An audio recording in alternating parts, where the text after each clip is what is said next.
Cumprimento a todos os meus irmãos com a paz de Jesus. Seja bem-vindo ao estudo da lição da Escola Sabatina, número 12. Precursores dos eventos finais. Antes de começar, vamos orar.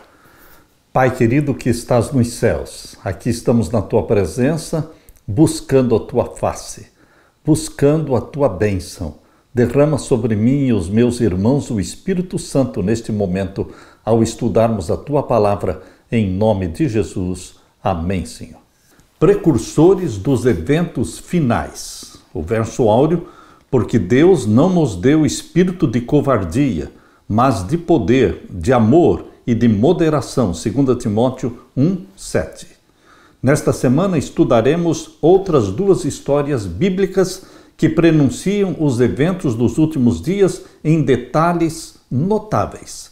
Primeiramente, analisaremos o relato de Sadraque, Mesaque e Abdenego, que tem paralelos com as questões retratadas em Apocalipse capítulo 13.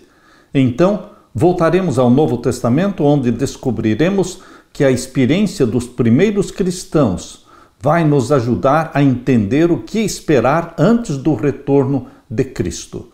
Ambos exemplos destacam uma coragem notável e apresentam chaves para encontrar paz de espírito, mesmo nas circunstâncias mais difíceis. Repetidamente, Jesus fez declarações como: não tenham medo e por que vocês estão assustados? João 6:20, Lucas 24:38. É importante lembrar que o foco da profecia é Cristo, e sendo assim, em todas as cenas retratadas nos momentos finais da terra, devemos seguir o seu conselho, que o coração de vocês não fique angustiado. Vocês creem em Deus, creiam também em mim. João 14:1. Os eventos dos últimos dias serão desafiadores para o remanescente de Deus.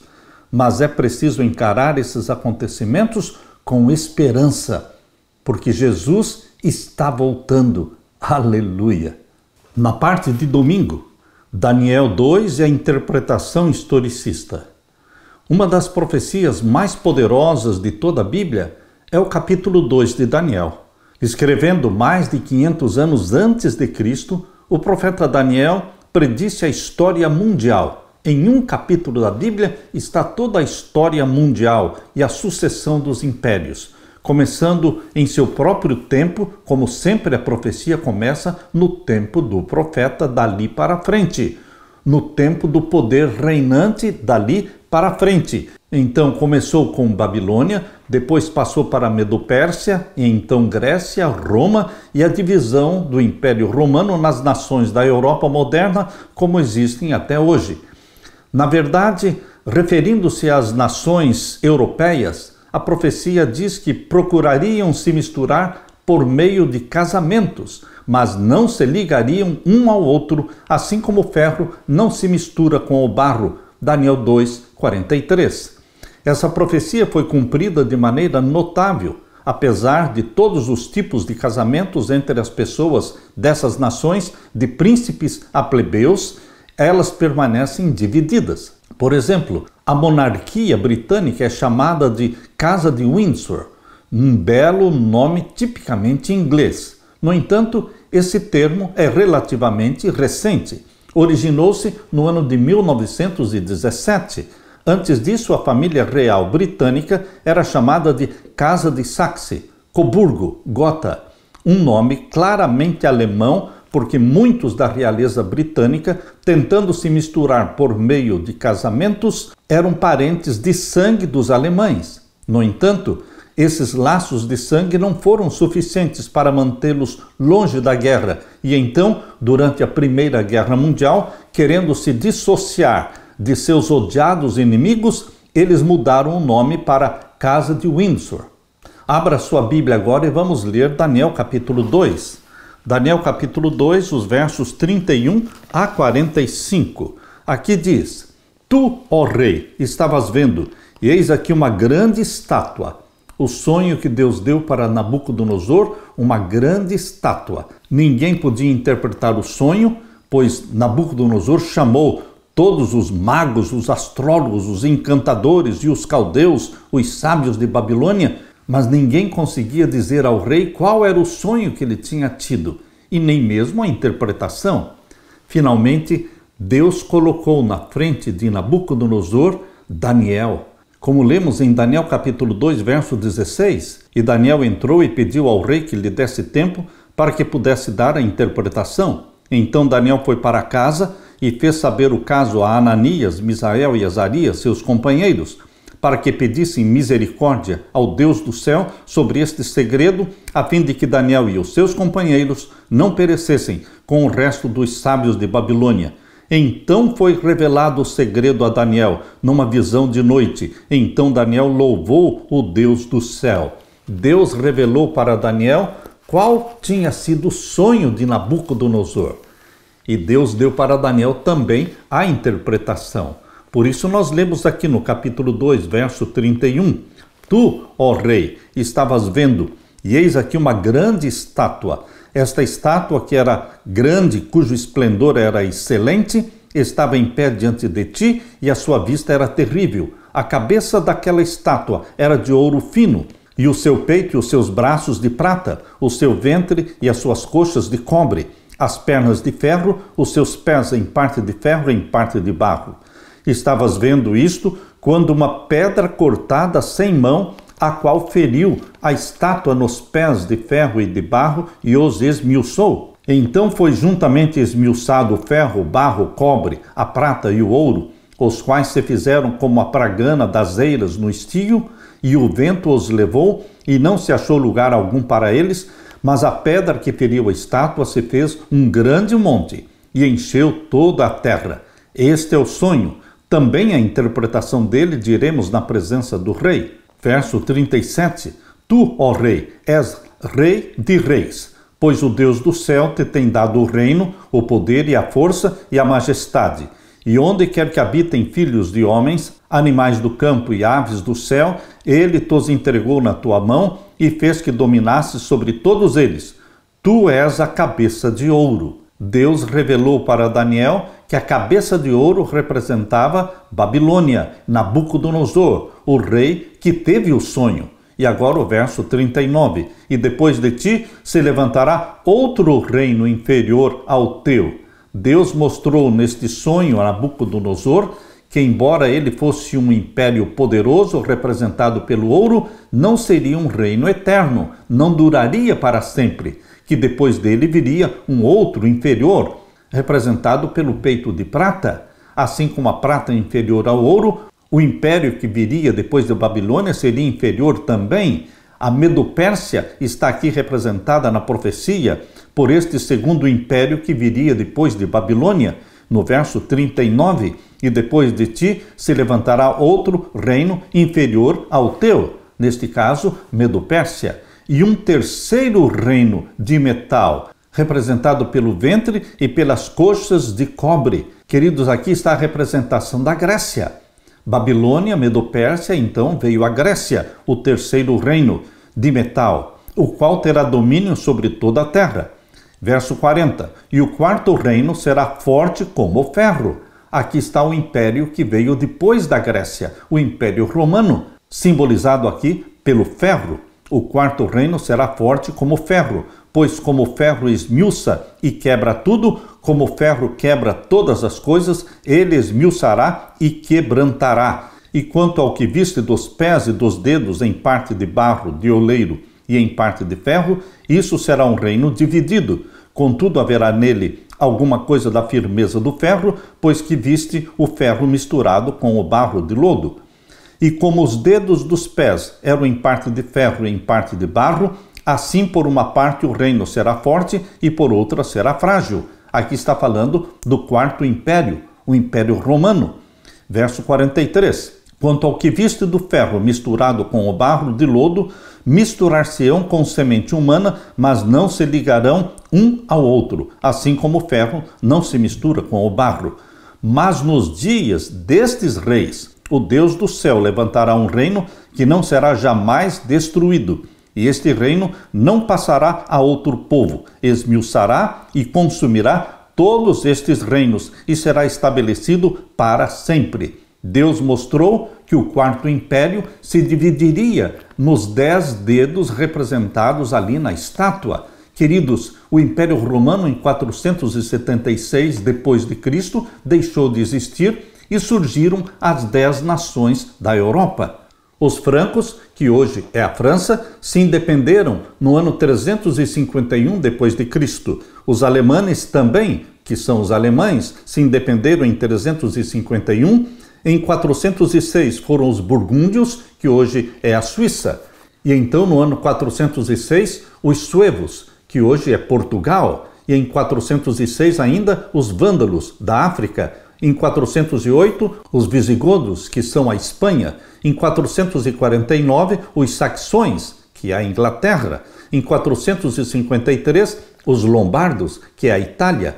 453 também os ostrogodos, parte da Itália. E 476, os érulos, parte também da Itália.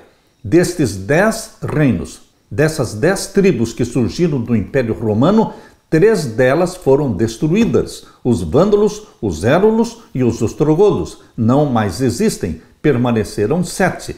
Porém, queridos, a profecia mostra que, quando a pedra desceu do céu, atingiu os pés da estátua, não com 7 dedos, e sim com 10 dedos. Por isso, meu querido irmão, esta profecia de Daniel 2, a estátua de Nabucodonosor, e o último império, chamado Império Romano com 10 dedos, mostra que o mundo, por ocasião da segunda vinda de Jesus Cristo, estará dividido em 10 reinos, 10 supernações, exatamente como está em Apocalipse capítulo 17 e o verso 12. Ali fala dos 10 reinos modernos e aqui também está falando de 10 reinos com dupla aplicação. Aplicando para o passado, os 10 dedos da estátua representam as 10 nações que surgiram do Império Romano até o ano de 476 d.C.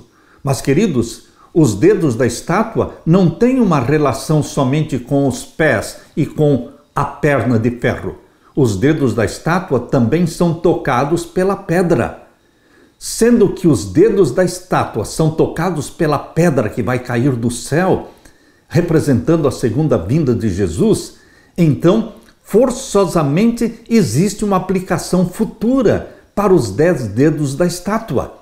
E exatamente, Daniel e Apocalipse devem ser entendidos como falando dos mesmos assuntos. Por isso, Apocalipse capítulo 17, verso 12, fala dos 10 reinos modernos. Abra sua Bíblia em Apocalipse capítulo 17. Ali fala que a besta tinha 7 cabeças e 10 chifres. As 7 cabeças são 7 reis e também são 7 montes de Roma, 7 reis de Roma. E os 10 chifres? Os 10 chifres são 10 nações, são 10 reinos que vão surgir agora no tempo do fim. Será um período chamado de Nova Ordem Mundial, formado por 10 supernações. Apocalipse 17, verso 12. E os 10 chifres que viste são 10 reis que ainda não receberam o reino, mas receberão poder como reis por uma hora, juntamente com a besta. Estes têm o mesmo intento, entregarão o seu poder e autoridade à besta. Aqui fala que os 10 reis modernos, liderando as 10 supernações, eles todos se submeterão ao poder papal. Queridos, isto está claramente revelado em Apocalipse capítulo 17 e também está claramente revelado no capítulo 13. O capítulo 13, verso 8 diz: adoraram-na todos os que habitam sobre a terra. Ou seja, esse todos os que habitam sobre a terra é uma referência aos 10 reinos modernos envolvendo o mundo inteiro. Todos os 10 líderes mundiais adoraram o poder papal e adoraram-na todos os que habitam sobre a terra, esses cujos nomes não estão inscritos no livro da vida do Cordeiro, que foi morto desde a fundação do mundo. Existe uma plena harmonia entre Daniel capítulo 2, verso 44, com Apocalipse 13, verso 8, e Apocalipse 17, e o verso 12 e o verso 13. A Bíblia se completa. Apocalipse e Daniel devem ser estudados como sendo um só livro, porque estão falando dos mesmos assuntos. Esta profecia de Daniel capítulo 2, ela é repetida com mais detalhes no capítulo 7, onde os 4 reinos são representados pelos 4 animais. O leão representando Babilônia, o urso representando a Medopérsia, e então o leopardo representando a Grécia, e o animal terrível com 10 chifres, com dentes de ferro. Este animal terrível, o 4º animal de Daniel capítulo 7, representa o Império Romano. E os 10 chifres representam as 10 nações que surgiram do Império Romano. Queridos, só que no capítulo 7 nos dá mais detalhes e avança no tempo, porque mostra o chifre pequeno surgindo no meio dos 10 chifres, ou seja, no meio das 10 nações que surgiram do Império Romano, surgiu um chifre pequeno, ou seja, um poder que aparentemente, inicialmente, era pequeno, mas ele cresceu e derrubou 3 daqueles 10 primeiros chifres, ou seja, surgiu então o poder papal. O poder papal, um poder político religioso que derrubou 3 daqueles 10. Tribos que não se submeteram ao papado: Érulos, Vândalos e Ostrogodos. Os Érulos foram destruídos em 493, os Vândalos foram destruídos em 534 e os Ostrogodos em 538, ficando somente 7 daquelas 10 nações. Porém, queridos, Daniel capítulo 2 mostra que quando a pedra descer do céu, e isto é a segunda vinda de Jesus, a pedra atingirá e destruirá os 10 dedos da estátua. Então existirão sim 10 reinos na terra, 10 supernações na segunda vinda de Jesus Cristo. E esta profecia está sendo fortalecida pela revelação de Apocalipse capítulo 17, verso 12 e 13, onde mostra os 10 reinos modernos. Nós estamos vivendo neste período em que as 10 supernações estão sendo formadas. A supernação número 1 é formada pelos Estados Unidos, da América do Norte, o México e o Canadá. A nação número 2 é a Europa Ocidental, a União Europeia. A nação número 3, Japão. A número 4, Austrália, África do Sul e o restante do mercado econômico dos países desenvolvidos. Nação número 5, leste europeu, incluindo a Rússia. Número 6, América Latina. Esse bloco econômico já está em formação e tudo indica que será liderado pelo Brasil. A nação número 7, norte da África e Oriente Médio. E a número 8, e a nação número 9, sul e sudeste da Ásia. E a nação número 10, China. Você pode encontrar este mapa das 10 supernações, publicado no livro Mankind at the Turning Point. Queridos, este livro foi publicado em 1974. O Illuminati publicou este projeto de reorganização global da Terra. Segundo a profecia de Apocalipse 17, versos 12 e 13, essas nações modernas precisam ser formadas para que o poder papal recupere a supremacia perdida em 1798. Esta supremacia perdida será recuperada a partir da lei dominical, quando implantada no mundo todo. A ferida mortal de 1798 começou a ser curada em 1929 com o Tratado de Latrão, mas ela só será completamente curada quando for aprovado o decreto dominical e o papado então recuperar a supremacia perdida. A supremacia perdida foi de 1260 anos e a supremacia que será restaurada agora no tempo do fim será de 3 anos e meio literais, 42 meses literais. Queridos, nós estamos vivendo exatamente no tempo em que as 10 supernações estão sendo formadas. Isso significa que a profecia está se cumprindo e que o próximo grande evento será a pedra que descerá do céu. Jesus Cristo voltará com poder e glória, destruindo todos os reinos da terra e estabelecendo o reino da glória do nosso Senhor Jesus Cristo, onde você e eu, o povo dos santos do Altíssimo, vamos participar. Nós fazemos parte do reino da glória do nosso Senhor Jesus Cristo. Aleluia! na parte de segunda-feira, adorando a imagem. Por mais leal que o rei Nabucodonosor tivesse sido a Daniel e ao seu Deus, porque ele havia ficado impressionado com a revelação do mistério mencionado ali em Daniel capítulo 2, versos 46 a 48, aqui diz: E então o rei Nabucodonosor caiu sobre o seu rosto e adorou a Daniel, e ordenou que lhe fizessem oferta de manjares e perfumes suaves. Respondeu o rei a Daniel e disse: Certamente o vosso Deus é Deus dos deuses, e o Senhor dos reis, e o revelador dos segredos, pois pudeste revelar este segredo. Então o rei engrandeceu a Daniel, e lhe deu muitos e grandes dons, e o pôs por governador de toda a província de Babilônia, como também por principal governador de todos os sábios de Babilônia. E pediu Daniel ao rei, e constituiu ele sobre os negócios da província de Babilônia a Sadraque, Mesaque e Abednego. Mas Daniel estava às portas do rei. O rei ficou muito impressionado e grato a Deus, e ele honrou Daniel e os seus companheiros. Mas, queridos, logo desapareceu esse entusiasmo do rei Nabucodonosor. A Bíblia mostra em Daniel capítulo 3. Você pode abrir a sua Bíblia em Daniel capítulo 3 e vamos ver então os versos 1 até o verso 12. Vejam: E o rei Nabucodonosor fez uma estátua de ouro, a altura da qual era de 60 côvados e a sua largura de 6 côvados. Levantou-a no campo de Dura, na província de Babilônia. Seguindo a sugestão dos conselheiros, Nabucodonosor se rebelou contra o Deus de Daniel. Os conselheiros disseram ao rei Nabucodonosor para que ele construísse uma estátua todinha de ouro. Era uma rebelião contra a revelação feita no capítulo 2, onde mostrava que Babilônia estava simbolizada pela cabeça de ouro. Mas não era toda a estátua de ouro, somente a cabeça. Mas agora, no capítulo 3, Nabucodonosor mandou construir uma estátua todinha de ouro. E mais, ela era de 60 côvados de altura e 6 de largura.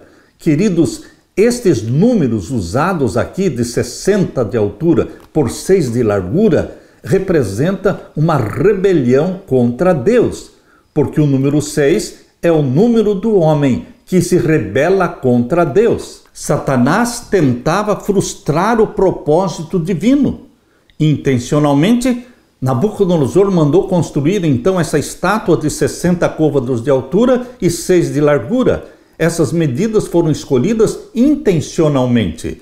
Os sacerdotes babilônios usavam um sistema sexagesimal com base no número 6 e no número 60. Na prática da astrologia, da astronomia e da matemática, resultando em múltiplos de 6, diferente do sistema egípcio que nós adotamos hoje. O sistema sexagesimal tem sido aceito universalmente para medir arcos, ângulos e divisões do tempo. O ano lunar de 360 dias são 12 meses de 30 dias. Cada hora tem 60 minutos, cada minuto tem 60 segundos. O zero, 360 graus, que é um círculo, simbolizava a divindade. O número 6 era importante na religião babilônica, representava o Deus menor. E o número 60 representava o Deus maior. E o número 600, o número do panteão, representando a totalidade dos deuses ou espíritos do mundo inferior. Temos então o 6 unidade, temos então o 60, que é o 6 dezena, e temos o 600, que é o 6 centena, coincidindo com 666, 666, como é apresentado lá em Apocalipse, capítulo 13. Queridos, o ouro, que é o material do qual foi feita a estátua, era símbolo do poder civil, e o poder religioso era representado pelos números 6 e 60. A astrologia pagã dividiu o céu estrelado em 36 constelações, cujos números foram arranjados num quadrado e usados como um selo ou amuleto do sol pelos sacerdotes pagãos devotos do sol. O nome dos amuletos era Sigila Solis, ou selo do sol. Esses amuletos continham todos os números, de 1 a 36, e eram feitos usualmente de ouro, visto ser o amarelo a cor do sol. Queridos, Os amuletos do Deus Sol usados pelos sacerdotes pagãos tinham os números de 1 a 36 arranjados de tal modo que qualquer coluna horizontal ou vertical somada e também as duas diagonais que se cruzam no quadrado dão o número 111. A soma das 6 colunas, computadas horizontal ou verticalmente, é de 6 vezes 111, ou 666. Com efeito, se contarmos os números de 1 a 36, somando um após o outro, teremos o total de 666. Nessas fotografias, tiradas em 1910, aparecem os amuletos do Sol, Sigilla Solis, ou selo do Sol. Esses amuletos estão no Museu Britânico. De um lado do primeiro desenho, pode-se ver o Deus Sol em pé sobre um leão. Queridos, aqui em Daniel capítulo 3, nós temos uma conexão direta com Apocalipse capítulo 13, porque lá está o número 666. Apocalipse 13, versos 15 a 18. Precisamos estudar Daniel e Apocalipse como sendo um só livro, porque eles estão falando do mesmo assunto. Portanto, aqui em Daniel capítulo 3, verso 2 diz: E o rei Nabucodonosor mandou ajuntar os sátrapas, os prefeitos e presidentes, os juízes, os tesoureiros, os conselheiros, os oficiais e todos os governadores das províncias, para que viessem à consagração da estátua que o rei Nabucodonosor tinha levantado. Então se ajuntaram os sátrapas, os prefeitos e presidentes, os juízes, os tesoureiros, os conselheiros, os oficiais e todos os governadores das províncias para a consagração da estátua que o rei Nabucodonosor tinha levantado e estavam em pé diante da imagem que Nabucodonosor tinha levantado. E o arauto apregoava em alta voz: ordena-se a vós, ó povos, nações e gente de todas as línguas, quando ouvirdes o som da buzina, do pífaro, da harpa, da sambuca, do saltério, da gaita de foles e de toda sorte de música, vos prostrareis e adorareis a imagem de ouro que o rei Nabucodonosor tem levantado. E qualquer que se não prostrar e não a adorar, será na mesma hora lançado dentro do forno de fogo ardente. Aqui estava um decreto de morte contra aqueles que não adorassem a estátua de ouro. Por isso esta profecia tem uma aplicação para o tempo do fim. Porque em Apocalipse 13, uma imagem será levantada, a imagem da besta. Aqui em Apocalipse 13 diz que a imagem da besta, representada pela besta que subiu da terra, representando os Estados Unidos da América do Norte. Estados Unidos se unem com o Vaticano. O maior poder religioso do mundo, o Vaticano, e o maior poder político e militar do mundo, os Estados Unidos. Eles se unem para o domínio durante o período da nova ordem mundial. Esta imagem mencionada aqui em Apocalipse 13, verso 11, que fala da besta que subiu da terra, que parecia cordeiro, mas não era cordeiro, porque falava como dragão. Leia comigo Apocalipse 13, 11. E vi subir da terra outra besta, e tinha 2 chifres semelhantes aos de um cordeiro, mas não era um cordeiro. Falava como dragão. Aqui diz que este poder, que representa os Estados Unidos, verso 12, exerce todo o poder da primeira besta na sua presença. O mesmo poder absoluto que o papado tinha na Idade Média, este poder será exercido agora pelos Estados Unidos no tempo do fim. O mesmo poder exercido pela primeira besta. Aqui diz: e faz que a terra e os que nela habitam adorem a primeira besta. Os Estados Unidos usarão sua força, seu poder e influência para fazer com que todas as nações da terra se curvem e se prostrem e obedeçam e se submetam ao poder papal. Aqui Deus revelou claramente como isso vai acontecer. Capítulo 13, verso 12 de Apocalipse. Exerce todo o poder da primeira besta na sua presença e faz que a terra e os que nela habitam adorem a primeira besta, cuja chaga mortal foi curada. A chaga mortal foi de 1798, quando o Papa Pio VI foi preso. Ela começou a ser curada em 1929, mas ainda não foi totalmente curada. Quando sair a lei dominical, estará totalmente curada. E a lei dominical vai ser imposta pelos Estados Unidos da América do Norte. É esta a imagem da besta que vai impor a lei dominical e vai forçar o mundo todo para que adore ao papado. Capítulo 13, verso 15.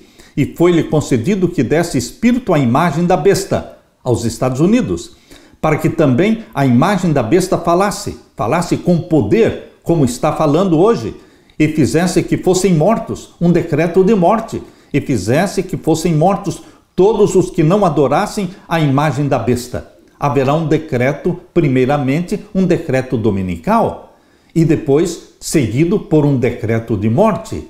Assim como foi naquele tempo de Daniel, capítulo 3, quando Nabucodonosor construiu a estátua todinha de ouro e exigiu que todos a adorassem e ameaçou de morte aqueles que não adorassem a estátua, assim também agora, aqueles que não receberem o sinal da besta, que é a santificação do domingo, no lugar do sábado bíblico. Perceba, meu querido irmão, o sinal da besta não é um chip colocado na sua mão. O sinal da besta é um dia colocado como dia santo, no lugar do santo dia do Senhor. Na Bíblia, em Ezequiel capítulo 20, verso 12, diz que o sinal de Deus é o sábado. Ezequiel 20, verso 12.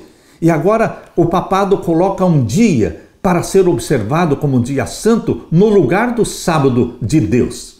Desde o Jardim do Éden, o sábado é o dia do Senhor. Gênesis capítulo 2, verso 1 a 3, mostra claramente que o sétimo dia é o sábado do Senhor, nosso Deus. Mas, na encíclica papal Laudato Si, manda guardar o domingo.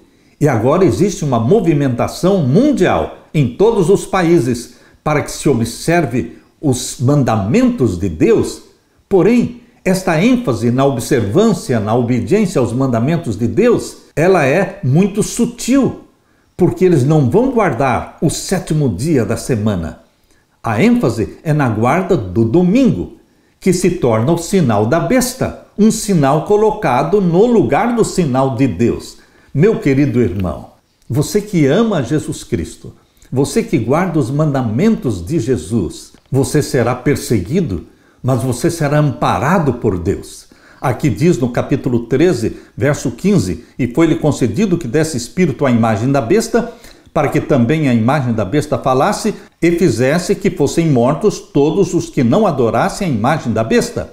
E faz que a todos, pequenos e grandes, ricos e pobres, livres e servos, lhe seja posto um sinal na sua mão direita ou nas suas testas, para que ninguém possa comprar ou vender, senão aquele que tiver o sinal, ou o nome da besta, ou o número do seu nome. Aqui a sabedoria. Aquele que tem entendimento, calcule o número da besta, porque é o número de um homem e o seu número é 666, 666. O 6 unidade, o 6 dezena e o 6 centena. Este sistema 666 veio lá de Babilônia. E ali em Daniel capítulo 3, Nabucodonosor representava um poder humano que se levantou contra Deus.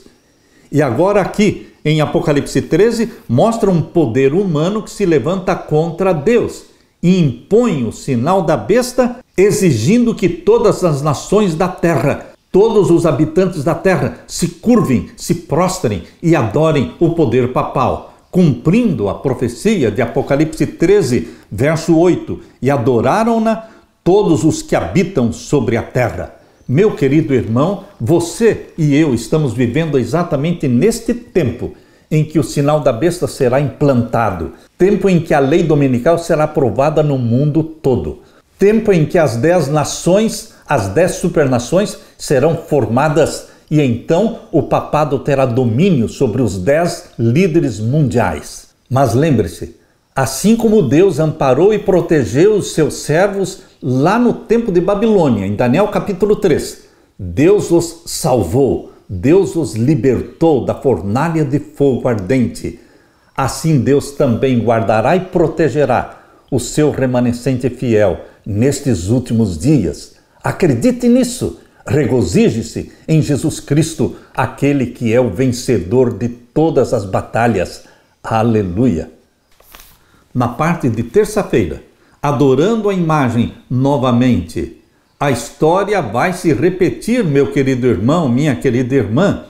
Os estudiosos há muito tempo observam uma conexão entre Daniel capítulo 3 e Apocalipse. Apocalipse capítulo 13, Apocalipse capítulo 17, tudo isso fala sobre os eventos dos últimos dias. Daniel capítulo 3 descreve a ordem para adorar a imagem de ouro, e a desobediência a esta ordem resultaria em punição, morte. Assim está em Daniel capítulo 3, verso 15. Leia comigo Daniel 3,15.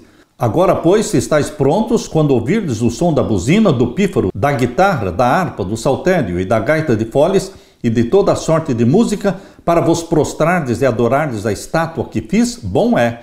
Mas se a não adorardes, sereis lançados na mesma hora dentro do forno de fogo ardente. E quem é o Deus que vos poderá livrar das minhas mãos?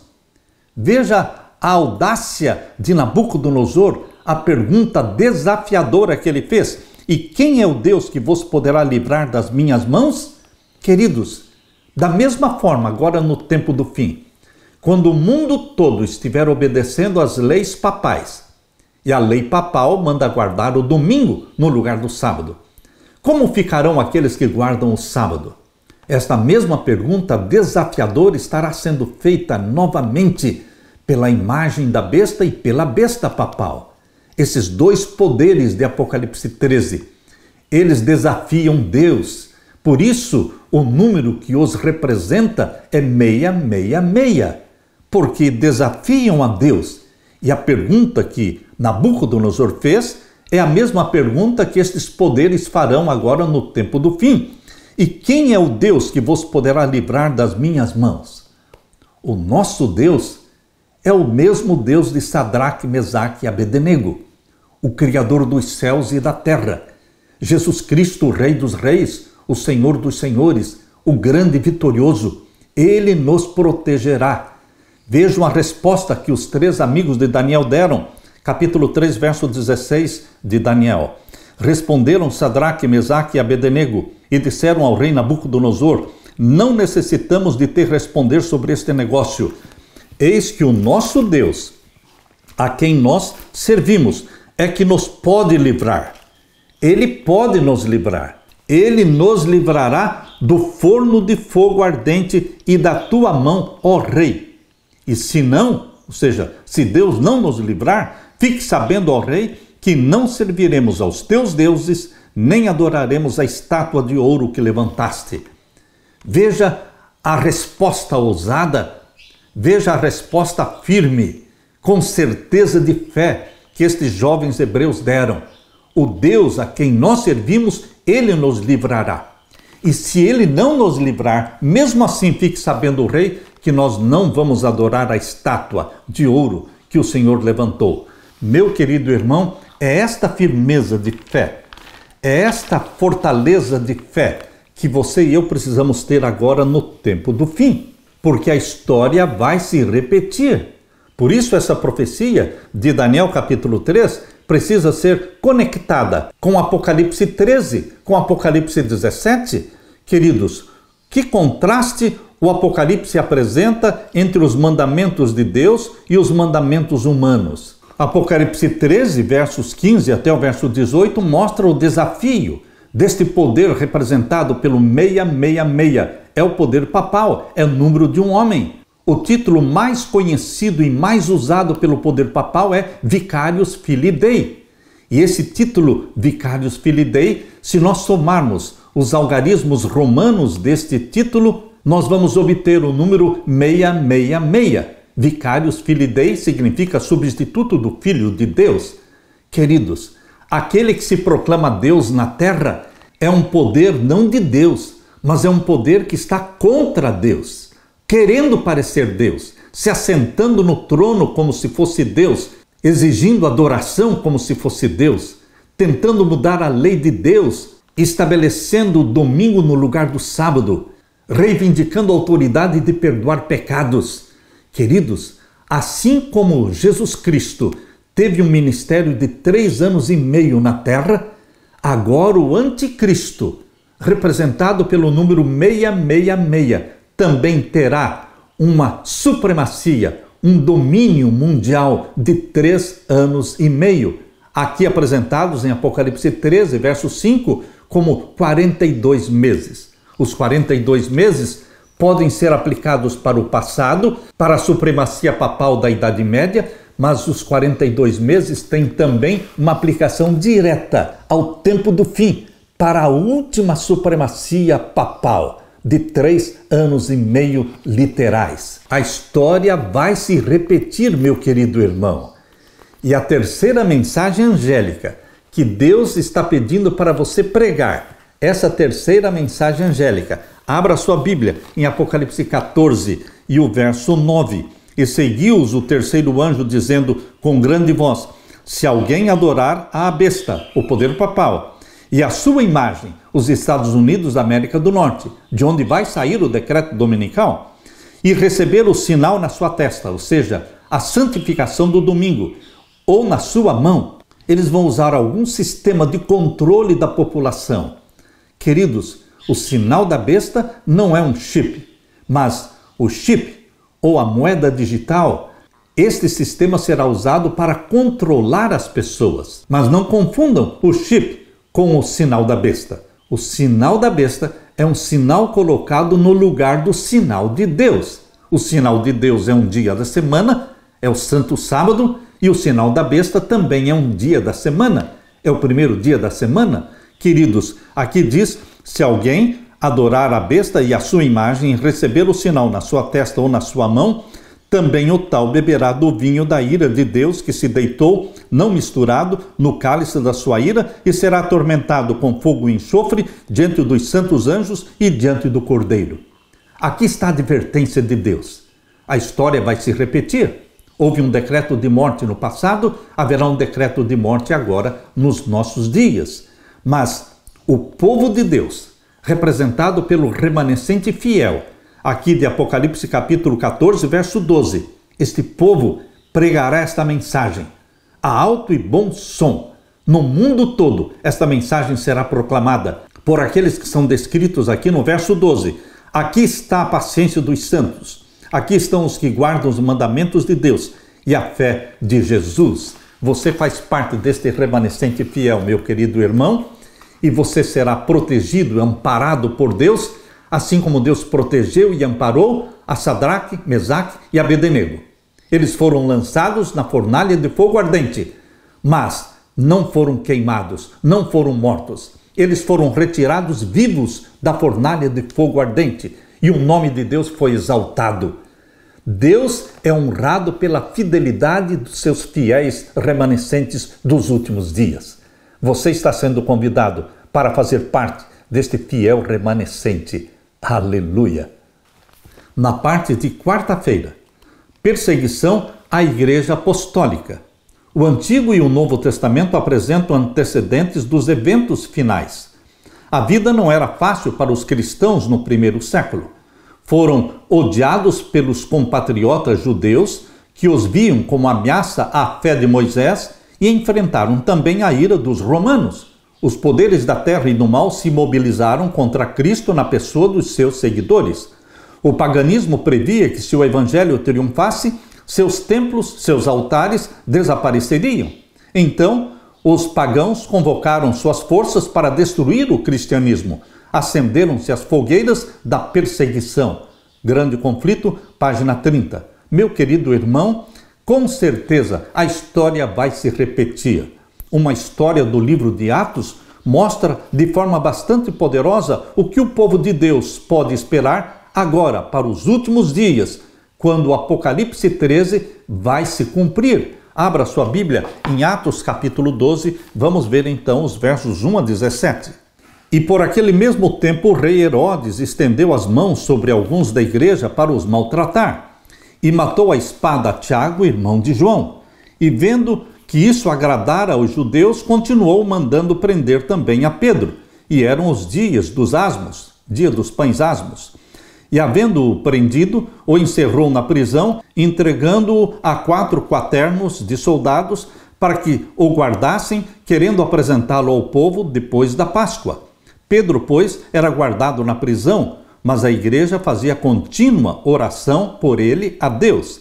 E quando Herodes estava para o fazer nessa mesma noite comparecer, estava Pedro dormindo entre dois soldados, ligado com suas cadeias, e os guardas diante da porta guardavam a prisão. E eis que sobreveio um anjo do Senhor, e resplandeceu uma luz na prisão, e tocando a Pedro na ilharga, o despertou, dizendo: levanta-te depressa. E caíram-lhe das mãos as cadeias. E disse-lhe o anjo: cinge-te e ata as tuas alparcas. E ele o fez assim. Disse-lhe mais: lança as costas a tua capa e segue-me. E saindo o seguia, e não sabia que era real o que estava sendo feito pelo anjo, mas cuidava que via alguma visão. E quando passaram a primeira e segunda guarda, chegaram à porta de ferro que dá para a cidade, a qual se lhe abriu por si mesma. E tendo saído, percorreram uma rua, e logo o anjo se apartou dele. E Pedro, tornando a si, disse: agora sei verdadeiramente que o Senhor enviou o seu anjo e me livrou da mão de Herodes e de tudo que o povo dos judeus esperava. E considerando ele nisto, foi à casa de Maria, mãe de João, que tinha por sobrenome Marcos, onde muitos estavam reunidos e oravam. E batendo Pedro à porta do pátio, uma menina chamada Rode saiu a escutar. E conhecendo a voz de Pedro, de gozo, ou seja, de alegria, não abriu a porta, mas correndo para dentro anunciou que Pedro estava à porta. E disseram-lhe: estás fora de ti. Mas ela afirmava que assim era. E diziam: é o seu anjo. Mas Pedro perseverava em bater. Pedro continuava batendo a porta. Quando abriram, viram-no e se espantaram. E acenando-lhes eles com a mão para que se calassem, contou-lhes como o Senhor o tirara da prisão e disse: anunciai isto a Tiago e aos irmãos, e saindo, partiu para outro lugar. Meu querido irmão, o anjo do Senhor livrou Pedro. Tiago foi morto pela espada e Herodes pretendia matar Pedro também, mas Deus preservou a vida de Pedro. Pedro se tornou mártir posteriormente na cidade de Roma, quando ele foi crucificado de cabeça para baixo. Mas neste momento, Pedro foi libertado.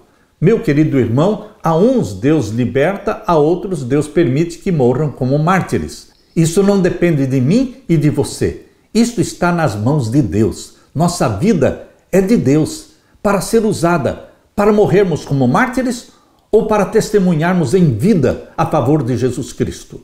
Como disse Paulo, para mim o viver é Cristo e o morrer é lucro. Se eu morrer, estou salvo em Jesus Cristo. E se eu continuar vivendo, continuarei vivendo fielmente a Jesus Cristo. Meu querido irmão, a Igreja Apostólica foi perseguida pelos judeus e pelos pagãos.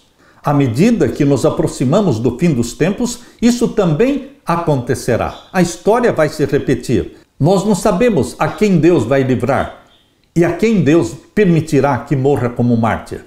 Mas, meu querido irmão, Deus nos dá coragem, ousadia no momento certo. Deus vai derramar sobre você o Espírito Santo e dar para você a coragem de um mártir, ou a coragem de uma testemunha viva, que permanecerá viva, testemunhando de Jesus até a segunda vinda de Jesus. Vivendo ou morrendo, somos de Jesus. Aleluia! Na parte de quinta-feira, a marca da besta. A marca da besta gira em torno de adoração. Satanás queria ser adorado no céu. Satanás quer ser adorado hoje ainda. À medida que os anos passam, os eventos finais, como o decreto de morte e a marca da besta, ainda não aconteceram, mas vão acontecer muito em breve. Algumas pessoas ainda expressam dúvidas e até mesmo ceticismo, incredulidade sobre nossa interpretação dos eventos finais, incluindo a centralidade do sábado como dia do Senhor e o domingo como dia papal. Este vai ser o assunto do conflito final, o dia do Senhor e o dia do papado. O Apocalipse é claro: ou adoramos o Criador dos céus e da terra, ou vamos adorar a besta papal e a sua imagem.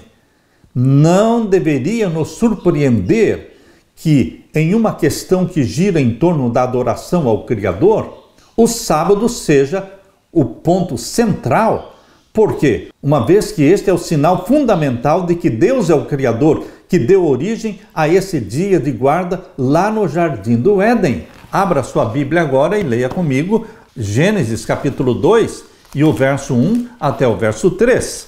Aqui está, já na primeira página da Bíblia, Deus falando: assim os céus e a terra e todo o seu exército foram acabados. Gênesis 2, 1 a 3. E havendo Deus acabado no dia 7º a sua obra que tinha feito, descansou no 7º dia de toda a sua obra que tinha feito. E abençoou Deus o dia 7º e o santificou, porque nele descansou de toda a sua obra que Deus criara e fizera. Você tem alguma dúvida, meu querido irmão, quanto ao dia de guarda, quanto a ser domingo ou sábado, quanto a ser o primeiro dia da semana ou o 7º dia da semana? Você tem alguma dúvida? A Bíblia responde a sua dúvida. Já na primeira página da Bíblia, aqui no capítulo 2 de Gênesis, verso 1 a 3, diz claramente que Deus fez 3 coisas no 7º dia da semana. Deus descansou, Deus abençoou e Deus santificou. E quando Deus escreveu os 10 mandamentos, em Êxodo capítulo 20, ele confirmou aquilo que ele fez lá na semana da criação. Aqui em Êxodo capítulo 20, verso 8 a 11, é uma confirmação do que Deus falou em Gênesis capítulo 2, versos 1 a 3. Quero ler para você o 4º mandamento de Êxodo 20, versos 8 a 11. Lembra-te do dia do sábado para o santificar. 6 dias trabalharás e farás toda a tua obra, mas o 7º dia é o sábado do Senhor teu Deus. Não farás nenhuma obra, nem tu, nem teu filho, nem tua filha, nem o teu servo, nem a tua serva, nem o teu animal, nem o teu estrangeiro que está dentro das tuas portas. Agora veja, no verso 11, fala daquilo que Deus fez lá na semana da criação. Verso 11 diz: porque em 6 dias fez o Senhor os céus e a terra, o mar e tudo que neles há, e ao 7º dia descansou. Portanto, abençoou o Senhor o dia do sábado e o santificou. Aqui existe uma plena harmonia entre o que Deus fez no Jardim do Éden, descansou no 7º dia, abençoou e santificou. Isso é repetido nos 10 mandamentos. Deus é muito convincente e didático, porque aqui diz no 4º mandamento, capítulo 20, verso 11, porque em 6 dias fez o Senhor os céus e a terra, o mar e tudo que neles há, e ao 7º dia descansou, como está lá em Gênesis capítulo 2, verso 1 a 3, portanto abençoou. Está lá também o 2º verbo, abençoar. São 3 verbos: descansar, abençoar e santificar. E o santificou. Meu querido irmão, não existe dúvida alguma. Quando Jesus Cristo veio à Terra, ele não aboliu a lei, ele obedeceu a lei. Todos os sábados, Jesus estava na sinagoga, adorando a Deus. Ele guardava o sábado. Ele não transgredia o sábado bíblico. Ele transgredia, sim, a tradição dos judeus. A tradição proibia mesmo curar pessoas no sábado. Jesus não seguia a tradição. Jesus obedecia os mandamentos de Deus, que não proíbe fazer o bem no sábado. O mandamento de Deus não proíbe curar doentes no sábado. Por isso Jesus guardava os mandamentos de Deus e não a tradição dos hipócritas fariseus. Aqui em Lucas capítulo 4, abra sua Bíblia, Lucas capítulo 4, verso 16, diz claramente que Jesus ia todos os sábados à sinagoga.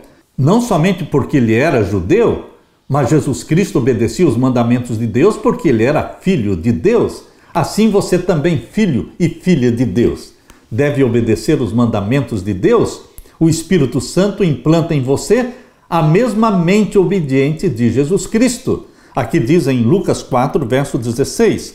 Chegando a Nazaré, onde foi criado, entrou num dia de sábado, segundo o seu costume, na sinagoga e levantou-se para ler. A Bíblia diz claramente que era o costume de Jesus ir à igreja sábado após sábado. Meu querido irmão, é importante entendermos essa questão do sábado. Por quê? Porque é o sinal de Deus, é o memorial da criação. O sábado é o sinal de que Deus é o Criador dos céus e da terra. Por isso, a primeira mensagem angélica, quando diz em Apocalipse 14, versos 6 e 7, temei a Deus e dai-lhe glória, porque vinda é a hora do seu juízo, e adorai aquele que fez os céus, o mar, a terra e as fontes das águas. Queridos, quando a primeira mensagem angélica chama a atenção sua para adorar o Criador dos céus e da terra, está dizendo que o sábado deve ser guardado, porque a única forma de você honrar a Deus como Criador dos céus e da terra é você guardando o sábado, que a Bíblia mostra que é o memorial da criação. Assim como Deus coroou a semana da criação, lá em Gênesis capítulo 2, versos 1 até o verso 3. Deus coroou a semana da criação, colocando o sétimo dia como um monumento que lembra a humanidade de que não existe evolucionismo, existe criacionismo especial. Deus criando e Deus estabelecendo o sétimo dia como um memorial da criação, mostrando que Ele é o Criador dos céus e da terra. E agora o poder papal escreve outros 10 mandamentos no Catecismo Romano. E os 10 mandamentos do Catecismo Romano, ali fala guardar domingos e festas. É uma rebelião clara e aberta contra os mandamentos de Deus. Existem 2 poderes que exigem adoração. Deus exige adoração porque Ele é Deus. E o poder papal exige adoração porque ele quer se colocar no lugar de Deus. Ele quer se assentar no trono de Deus, querendo parecer Deus. E estabeleceu um sinal de autoridade. O sinal de autoridade papal é o domingo, primeiro dia da semana. Por isso, todas as igrejas evangélicas, todas as igrejas protestantes estão se submetendo ao papado, guardando o domingo. Porque não existe um mandamento bíblico que mande guardar o domingo. Só existe um mandamento papal. E isto significa obediência ao papado. O mandamento de Deus, que mostra obediência a Deus, fala claramente: lembra-te do dia do sábado para o santificar. Então, meu querido irmão, agora no tempo do fim, a batalha será entre 2 dias de adoração. Um é o sinal de Deus e outro é o sinal do poder papal. A quem vamos adorar? A quem vamos obedecer? Por isso, é importante pregar a mensagem que Deus nos deu para pregar, que não deixam margem para a dúvida. Perceba, leia comigo, mais uma vez, a terceira mensagem angélica. Apocalipse 14, verso 9. E seguiu-os o terceiro anjo, dizendo com grande voz: se alguém adorar a besta e a sua imagem. São 2 poderes que dominam o mundo agora no tempo do fim. A besta que subiu do mar e a besta que subiu da terra. E elas se mesclam e se misturam, se tornando um só poder. Um poder político e religioso que impõe o sinal da besta, que impõe um decreto dominical. E exige adoração. E aqui diz: se alguém adorar a besta e a sua imagem, e receber o sinal na sua testa ou na sua mão, também o tal beberá do vinho da ira de Deus, que se deitou, não misturado no cálice da sua ira, e será atormentado com fogo e enxofre diante dos santos anjos e diante do Cordeiro. Meu querido irmão, esta mensagem de advertência tem que ser pregada para o mundo inteiro. E você precisa fazer a sua decisão ao lado de Deus, o Criador dos céus e da terra, e guardar os mandamentos que foram escritos pelo dedo de Deus. Não guardar os mandamentos papais. O povo de Deus descrito aqui no Apocalipse está claramente identificado no capítulo 14, verso 12. Aqui está a paciência dos santos, aqui estão os que guardam os mandamentos de Deus e a fé de Jesus Cristo. Deixo com você, meu querido irmão, minha querida irmã, o convite de Deus, para que você faça parte do remanescente fiel de Deus, não somente guardando os mandamentos de Deus e tendo a fé em Jesus Cristo como Salvador, mas também pregando esta mensagem e preparando um povo para a segunda vinda de Jesus. Aleluia! Deixe-me orar com você. Pai querido que estás nos céus, bendito seja o Senhor Deus, que claramente nos revela em sua palavra o sinal de Deus e o sinal da besta.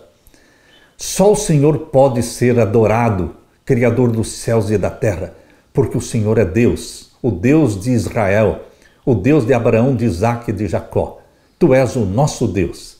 Derrama o Espírito Santo sobre mim e os meus irmãos, fazendo-nos proclamadores poderosos, cheios do Espírito Santo, das 3 mensagens angélicas. e volte logo, querido Jesus, é o nosso clamor. Em teu nome pedimos. Amém, Senhor. Deixo com você, meu querido irmão e irmã, a paz de Jesus. Amém.